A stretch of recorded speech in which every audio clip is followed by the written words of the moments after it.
ರಾಜಧಾನಿ ಬೆಂಗಳೂರಿನ ಕೆರೆಗಳು ಒಂದೊಂದೇ ಮಾಯವಾಗ್ತಾ ಇದೆ. ಹನಿ ನೀರಿಲ್ಲದೆ ಒಂದೊಂದಾಗಿಯೇ ಇತಿಹಾಸ ಪುಟ ಸೇರ್ತಿವೆ. ಸದ್ಯ ಬೆಂಗಳೂರಲ್ಲಿ ಎಷ್ಟು ಕೆರೆಗಳಿವೆ, ಎಷ್ಟು ಕೆರೆಗಳು ಬತ್ತಿ ಹೋಗಿವೆ, ಇದಕ್ಕೆಲ್ಲ ಏನ್ ಕಾರಣ? ಈ ಕುರಿತು ನಮ್ಮ ರಿಪೋರ್ಟರ್ಸ್ ಗ್ರೌಂಡ್ ರಿಪೋರ್ಟ್ ಮಾಡಿದ್ದಾರೆ.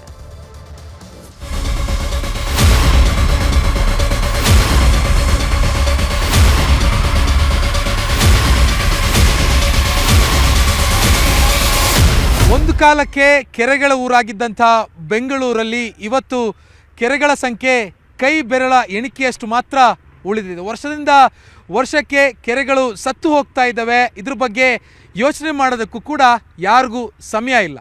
ಹಾಗಿದ್ರೆ ಕಳೆದ ಹಲವು ವರ್ಷಗಳಲ್ಲಿ ಕೆರೆಗಳು ಹೇಗೆ ನಿರ್ನಾಮ ಆಗೋಯಿತು, ಈಗ ಕೆರೆಗಳ ಪರಿಸ್ಥಿತಿ ಹೇಗಿದೆ ಅನ್ನೋದ್ರ ಬಗ್ಗೆ ಇವತ್ತಿನ ಈ ಸ್ಟೋರಿಯಲ್ಲಿ ನಾವು ಡೀಟೇಲ್ಡ್ ಆಗಿ ನೋಡ್ತಾ ಹೋಗೋಣ. ಒಂದು ಕಾಲಕ್ಕೆ ಬೆಂಗಳೂರಿನಲ್ಲಿ 1000ಕ್ಕೂ ಅಧಿಕ ಕೆರೆಗಳಿದ್ದವು. ಆದರೆ ನಗರದಲ್ಲಿ ಸದ್ಯಕ್ಕಿರೋದು 210 ಕೆರೆಗಳು ಮಾತ್ರ. ಈ ಪೈಕಿ 180 ಕೆರೆಗಳು ಮಾತ್ರ ಈಗ ಜೀವಂತವಾಗಿದೆ. ಈ 180ರ ಪೈಕಿ 66 ಕೆರೆಗಳಲ್ಲಿ ಈ ಬೇಸಿಗೆ ಕಾಲದಲ್ಲಿ ನೀರು ಬತ್ತಿ ಹೋಗಿದೆ. ಇದರಿಂದಾಗಿ ಜೀವ ಸಂಕುಲಕ್ಕೆ, ಜನಸಾಮಾನ್ಯರಿಗೆ ಭಾಳಷ್ಟು ತೊಂದರೆ ಉಂಟಾಗಿದೆ. ಹಾಗಿದ್ರೆ ಈ ಬಾರಿಯ ಬೇಸಿಗೆಯಲ್ಲಿ ಕೆರೆಯ ಸ್ಥಿತಿಗತಿ ಹೇಗಿದೆ ಅಂತಂದರೆ, ಇದು GBA ಗ್ರೇಟರ್ ಬೆಂಗಳೂರು ಪ್ರಾಧಿಕಾರ ಕೊಟ್ಟಿರುವಂಥ ಮಾಹಿತಿಯ ಅನುಸಾರವಾಗಿ ಈ ಮಾಹಿತಿ ಕೊಡ್ತಾ ಇರುವಂಥದ್ದು. ಒಟ್ಟು ನಗರದಲ್ಲಿ 66 ಕೆರೆಗಳು ಸಂಪೂರ್ಣವಾಗಿ ಖಾಲಿಯಾಗೋಗಿದೆ. 34 ಕೆರೆಗಳಲ್ಲಿ 25% ನೀರು ಕಡಿಮೆಯಾಗಿದೆ. 44 ಕೆರೆಗಳಲ್ಲಿ 50% ಅಂದರೆ ಅರ್ಧಕ್ಕರ್ಧ ನೀರು ಕಡಿಮೆಯಾಗಿದೆ. 26 ಕೆರೆಗಳಲ್ಲಿ 75% ನೀರು ಕಡಿಮೆಯಾಗಿದೆ. ಕೇವಲ 13 ಕೆರೆಗಳಲ್ಲಿ ಮಾತ್ರ ಸದ್ಯಕ್ಕೆ 80% ನೀರು ಮಾತ್ರ ಇರುವಂಥದ್ದು. ಹೀಗಾಗಿ ವರ್ಷದಿಂದ ವರ್ಷಕ್ಕೆ ಕೆರೆಗಳ ನೀರಿನ ಪ್ರಮಾಣ ಏನಿದೆ ಇದು ಇಳಿಕೆ ಆಗ್ತಾ ಇದೆ. ಇದರಿಂದಾಗಿ ಬೆಂಗಳೂರಿನ ಅಂತರ್ಜಲ ಮಟ್ಟಕ್ಕೆ ಭಾಳ ದೊಡ್ಡ ಹೊಡೆತ ಬಿದ್ದಿದೆ. ಇದು ಆಗ್ತಾ ಹೋದರೆ ಬೆಂಗಳೂರು ಅಷ್ಟೇ ಮುಗೀತು ಕತೆ. ಇನ್ನೊಂದು 30-40 ವರ್ಷದಲ್ಲಿ ಏನು ಮಿಕ್ಕಿರಲ್ಲ. ಜಾಗ ಸರಿಗಿಲ್ಲ ಅಂದರೆ ಜನ ಬರಲ್ಲ, ಕಂಪ್ನೀಸ್ ಬರಲ್ಲ ಇಲ್ಲಿ. ಮತ್ತು ಕಂಪ್ನೀಸ್ ಬಂದಿಲ್ಲ ಅಂದರೆ ಎಕಾನಮಿ ಡೌನ್ ಆಗುತ್ತೆ. ಡೌನ್ ಆದರೆ ಪೊಲಿಟಿಕಲ್ ಪಾರ್ಟೀಸ್ಗೆ ಬಡ್ಜೆಟ್ ಎಲ್ಲಿದೆ, ಬೇರೆ ಕಡೆ ಹೋಗ್ಬೇಕು ಅವರು. ಸೊ ಇದು ಆಗ್ತಾ ಹೋದರೆ ಕತೆ ಮುಗೀತು ನಮ್ಮದು. ಲೇಕ್ ಯಾಕೆ ಮುಖ್ಯ ಅಂದರೆ, ಈಗ ಏರ್ ಯಾಕೆ ಮುಖ್ಯ ಅಂದಂಗೆ ಅಲ್ವಾ, ಮಳೆ ಯಾಕೆ ಮುಖ್ಯ ಇಲ್ಲ, ಬಿಸಿಲು ಯಾಕೆ ಮುಖ್ಯ, ಅದೇ ಥರ ಲೇಕ್ಸ್ ನಮ್ಮ nature, what is part of nature, ecosystem ಅಂದ ಮೇಲೆ it is a very crucial part of our ecosystem. ಇದಕ್ಕೆಲ್ಲ ರೆಸ್ಟೋರ್ ಮಾಡಬೇಕು. ಗೌರ್ಮೆಂಟ್ ಇರೋ ಲೇಕ್ಸ್ ಎಲ್ಲ ಇರೋ ಕೆರೆಗಳು ಎಲ್ಲ ರೆಸ್ಟೋರ್ ಮಾಡಬೇಕು. ಅದಕ್ಕೆ ದುಡ್ಡು ಖರ್ಚು ಮಾಡಬೇಕು, ಜ್ಞಾನ ಹಾಕೋಬೇಕು ಅದ್ರ ಬಗ್ಗೆ. Already weather is change so much because of this. ಇದೆಲ್ಲ ಬಿಸಿಲು ಜಾಸ್ತಿ ಸೆಕೆ ಜಾಸ್ತಿ ಆಗ್ತಾಯಿದೆ. ವಾಟರ್ ಬಾಡೀಸ್ ಎಲ್ಲ ಡೈಲಿಟ್ ಆಗ್ತಾ ಇದೆ. ಡೇಂಜರ್ ಇದೆ. I have seen lot of changes in my 60 years of Bangalore life. So government should pay attention. ಹಾಗಿದ್ರೆ ಸದ್ಯ ಬೆಂಗಳೂರಿನಲ್ಲಿರುವಂಥ ಕೆರೆಗಳ ವಸ್ತುಸ್ಥಿತಿ ಏನು, ಏನಾಗ್ತಿದೆ ಕೆರೆಗಳಲ್ಲಿ, ನೀರಿನ ಪ್ರಮಾಣ ಇಳಿಕೆ ಆಗಿದೆ. ಸೊ ಜನ ಏನು ಹೇಳ್ತಿದ್ದಾರೆ ಅನ್ನೋದ್ರ ಬಗ್ಗೆ ಮುನಿರಾಜು ಅವರು ಎಕ್ಸ್ಪ್ಲೈನ್ ಮಾಡ್ತಾರೆ, ನೋಡಿ.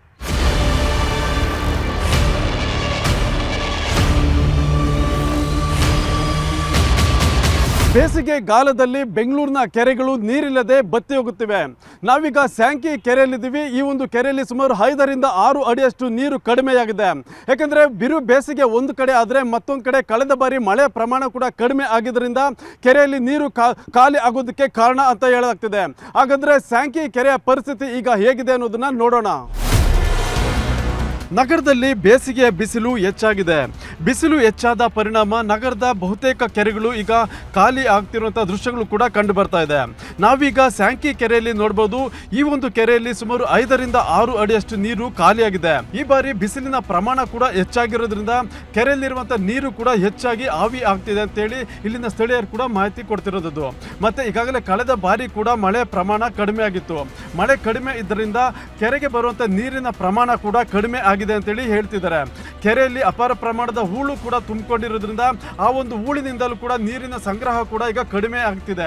ಈ ಒಂದು ಕೆರೆಯಲ್ಲಿ ಸಾಕಷ್ಟು ಜಲಚರಗಳು ಕೂಡ ಇರೋದ್ರಿಂದ ನೀರಿನ ಪ್ರಮಾಣ ಕಡಿಮೆ ಆಗ್ತಿದ್ದಂತೆ ಅವುಗಳಿಗೂ ಕೂಡ ಹಾನಿಯಾಗುವಂಥ ಸಾಧ್ಯತೆಗಳು ಕೂಡ ಹೆಚ್ಚಾಗಿರೋದು. ಇವಾಗ ನೋಡ್ತಿದ್ದೀರಾ, ನಮ್ಮ ತಾಪಮಾನವು ಅದೇ ಥರ ತುಂಬ ಜಾಸ್ತಿ ಆಗಿದೆ.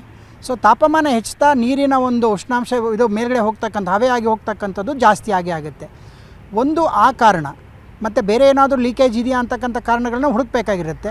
ಆದರೆ ಸ್ಯಾಂಕಿ ಟ್ಯಾಂಕಿನ ವಿಚಾರದಲ್ಲಿ ಮೇಯ್ನಾಗಿ ಹವೆಯಾಗಿ ಹೋಗ್ತಾ ಇರತಕ್ಕಂಥದ್ದು ಇದು ಎಲ್ಲ ಕೆರೆಗಳಲ್ಲೂ ಕೂಡ ಆಗ್ತಕ್ಕಂಥ ಒಂದು ಸಹಜ ಪ್ರಕ್ರಿಯೆ.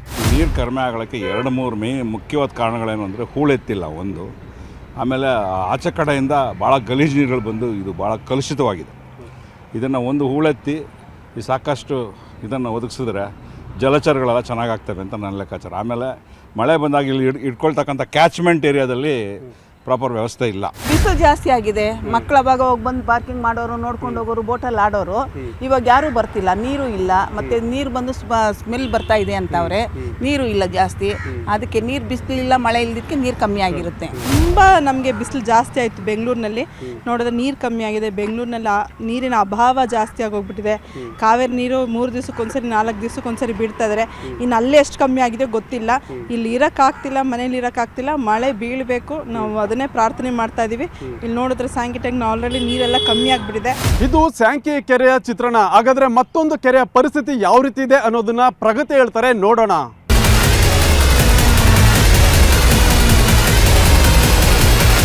ಬೆಂಗಳೂರಿನ ಪ್ರಸಿದ್ಧ ಕೆರೆಗಳಲ್ಲಿ ಒಂದಾಗಿರುವಂತಹ ಕೆಂಪಾಬುದಿ ಕೆರೆ ಒಂದು ಕಾಲದಲ್ಲಿ ನೀರಿನಿಂದ ತುಂಬಿ ತುಳುಕ್ತಾ ಇತ್ತು. ಈಜುಗಾರರಿಗೆ ಸವಾಲನ್ನ ಎಸೆಯುವಂತಹ ಕೆರೆಯಾಗಿತ್ತು. ಇಲ್ಲಿ ಹೂಳೆತ್ತುವ ಕೆಲಸ ಆಗಿದ್ರೂ ಕೂಡ ನೀರಿನ ಮಟ್ಟ ಕುಸಿತಾ ಇರೋದಕ್ಕೆ ಕಾರಣ ಏನು ಅಂತ ನೋಡ್ತಾ ಹೋಗೋದಾದ್ರೆ, ಕೆಂಪಾಬುದಿ ಕೆರೆಯಲ್ಲಿ ಹಲವು ಸಲ ಪುನಶ್ಚೇತನ ಕಾರ್ಯ ನಡೆದಿದ್ರೂ ಕೂಡ ಕೆರೆ ಇವತ್ತಿಗೂ ಸಂಪೂರ್ಣವಾಗಿ ಮೊದಲಿನ ಸ್ಥಿತಿಗೆ ಬಂದಿಲ್ಲ. ರಾಜಕಾಲುವೆಗಳ ಮೂಲಕ ಮತ್ತೆ ಮಣ್ಣು ಮತ್ತು ಕಸ ಕೆರೆಗೆ ಬಂದು ಸೇರ್ತಾ ಇದೆ. ಆ ಕೆರೆಯ ಹೂಳೆತ್ತುವಂತಹ ಕೆಲಸ ಆದ್ಮೇಲೆ ಅದನ್ನ ಸರಿಯಾಗಿ ನಿರ್ವಹಣೆ ಮಾಡ್ತಾ ಇಲ್ಲ. ಕೆರೆಯ ಸುತ್ತ ಬೇರೆ ಬೇರೆ ಗಿಡಗಳೆಲ್ಲ ಬೆಳ್ಕೊಂಡ್ಬಿಟ್ಟಿದೆ, ಕಸಗಳಿಂದ ತುಂಬಿ ಹೋಗಿದೆ, ಕೊಳಕು ಮಣ್ಣುಗಳಿಂದ ತುಂಬಿ ಹೋಗಿದೆ. ಇದರಿಂದ ಕೆರೆಯ ಅಂತರ್ಜಲ ಮಟ್ಟ ಇನ್ನೂ ಕುಸಿತಾ ಹೋಗ್ತಾ ಇದೆ. ಜೊತೆಗೆ ನೀರು ಕೂಡ ಕಲುಷಿತ ಆಗ್ತಾ ಇರೋದಕ್ಕೆ ಕಾರಣ ಆಗ್ತಿದೆ.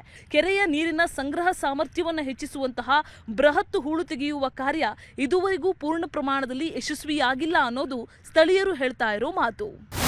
ಇವಾಗ ಅದನ್ನು ಕ್ಲೀನ್ ಮಾಡ್ಸೋಕೆ ಹಾವು ಏನಾದ್ರು ಸೇರ್ಕೊಂಡಿರ್ತದೆ ಅಂದ್ಬಿಟ್ಟು ಕ್ಲೀನ್ ಮಾಡೋರು ಕೆರೆ ಒಳಗಡೆ ಇಳುತ್ತಾ ಇಲ್ಲ, ಮಯ ಪಟ್ಕೊಂಡು ಸುತ್ತ ಹೊರಗಡೆ ಕೆಲಸ ಮಾಡ್ತಾರಮ್ಮ. ಗಿಡ ಗಿಡ ಕೀಳೋದು, ಕ್ಲೀನ್ ಮಾಡೋದೆಲ್ಲ ಮಾಡ್ತಾ ಇರ್ತಾರೆ. ಈಗ ಮಣ್ಣೆಲ್ಲ ತುಂಬ್ಕೊಂಡದೆ, ನೀರು ಮಳೆ ಬಂದಾಗೆಲ್ಲ ನೀರು ಮಣ್ಣು ಹೋಗಿದೆ. ಮಣ್ಣು ತುಂಬಿದ್ರೆ ಅದು ಎತ್ತಬೇಕು, ಎತ್ತಿದ್ರೆ ಮೇಲೆ ಜಾಸ್ತಿ ನೀರು ಬರುತ್ತೆ ಅಷ್ಟೇ. ಎತ್ತಲ್ಲ, ಹಾವುಗಳ ಭಯ ಪಡ್ತಾರೆ, ಯಾರು ಬರ್ತಾರೆ.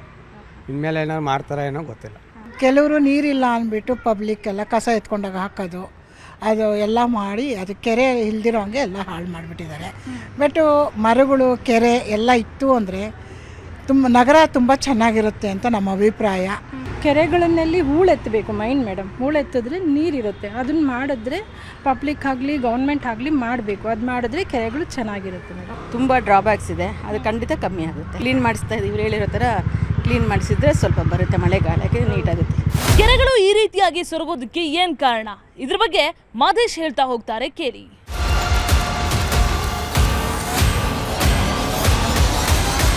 ಇನ್ನು ಬೆಂಗಳೂರಿನಲ್ಲಿರುವಂಥ ಕೆರೆಗಳು ಎಷ್ಟು ವರ್ಷಗಳಿಂದ ಈ ರೀತಿ ಸೊರಗುತ್ತಿದ್ದಾವೆ? ಕೆರೆಗಳು ಈ ರೀತಿ ಹಾಳಾಗೋದಕ್ಕೆ ವೈಜ್ಞಾನಿಕವಾಗಿ ಕಾರಣಗಳೇನು? ಕೆರೆಗಳನ್ನು ಯಾವ ರೀತಿ ಮೇಂಟೈನ್ ಮಾಡಬೇಕು? ಮೇಂಟೈನ್ ಮಾಡಿಲ್ಲ ಅಂದರೆ ಯಾವ ರೀತಿ ಪರಿಸ್ಥಿತಿಗೆ ಹೋಗುತ್ತೆ? ಸದ್ಯದ ಬೆಂಗಳೂರಿನ ಕೆರೆಗಳ ಪರಿಸ್ಥಿತಿ ಏನು? ಇದರ ಬಗ್ಗೆ ವಿಜ್ಞಾನಿಗಳು ಏನು ಹೇಳ್ತಾರೆ ಅನ್ನೋದ್ರ ಬಗ್ಗೆ ನಾನು ನಿಮಗೆ ಎಕ್ಸ್ಪ್ಲೇನ್ ಮಾಡ್ತಾ ಹೋಗ್ತೀನಿ.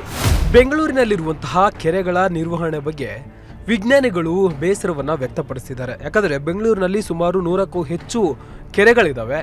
ಕೆರೆಗಳಿಗೆ ಈ ರೀತಿಯಾಗಿ ಹಾಳಾಗೋದಕ್ಕೆ ಕಾರಣ, ವೈಜ್ಞಾನಿಕ ಕಾರಣಗಳೇನೆಂದರೆ, ಒಂದು, ಕೆರೆಗಳನ್ನು ಸರಿಯಾಗಿ ಮೇಂಟೈನ್ ಮಾಡದೇ ಇರೋದು, ಅಂದರೆ ಹೂಳನ್ನು ತೆಗೆಯದೇ ಇರೋದು.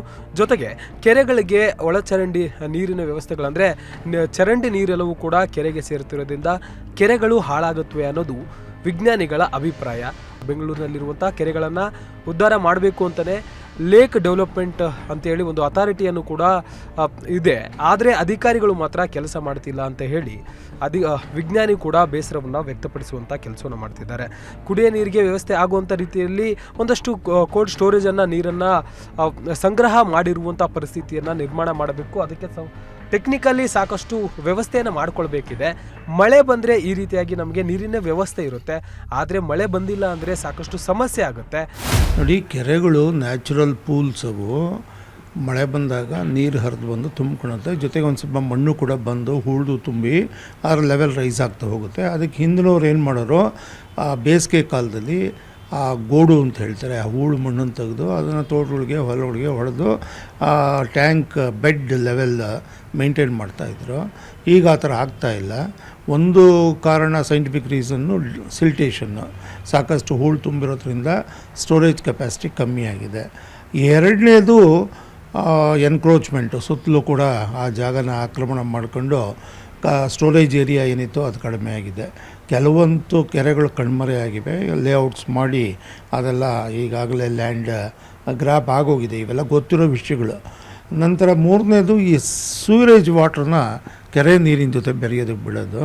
ಸೂರೇಜ್ ವಾಟ್ರನ್ನ ಸಪ್ರೇಟ್ ಮಾಡಿ ಒಂದು ಸಪ್ರೇಟ್ ಕಾಲುವೆ, ಈ ರಾಜಾ ಕಾಲುವೆ ಥರ ಒಂದು ಬೇರೆ ಕೊಳಚೆ ಕಾಲುವೆ ಮಾಡಿ ಈ ಮೇಯ್ನ್ ಡ್ರೈನೇಜ್ ಏನಿದೆ, ಸೂರೇಜ್ BWSSP ಡ್ರೈನೇಜ್ ಏನಿದೆ ಅದನ್ನು ಡೈರೆಕ್ಟಾಗಿ ಸಿಟಿ ಹೊರಗಡೆ ತಗೊಂಡೋಗೋದಕ್ಕೆ ಅರೇಂಜ್ ಮಾಡಬೇಕು. ಇನ್ನು ಬೆಂಗಳೂರಿನಲ್ಲಿರುವಂತಹ ಕೆರೆಗಳನ್ನು ಮೇಂಟೈನ್ ಮಾಡೋದಕ್ಕೆ GBA ಅಧಿಕಾರಿಗಳು ಅಥವಾ ಜಲಮಂಡಳಿಯಿಂದ ಯಾವ ರೀತಿ ಕೆಲಸಗಳನ್ನು ಮಾಡಲಾಗ್ತಿದೆ, ಸಂಬಂಧಪಟ್ಟಂತೆ ಅಧಿಕಾರಿಗಳು ಏನು ಹೇಳ್ತಾರೆ ಅನ್ನೋದ್ರ ಬಗ್ಗೆ ಆಶಿಕ್ ನಿಮಗೆ ಎಕ್ಸ್ಪ್ಲೇನ್ ಮಾಡ್ತಾ ಹೋಗ್ತಾರೆ.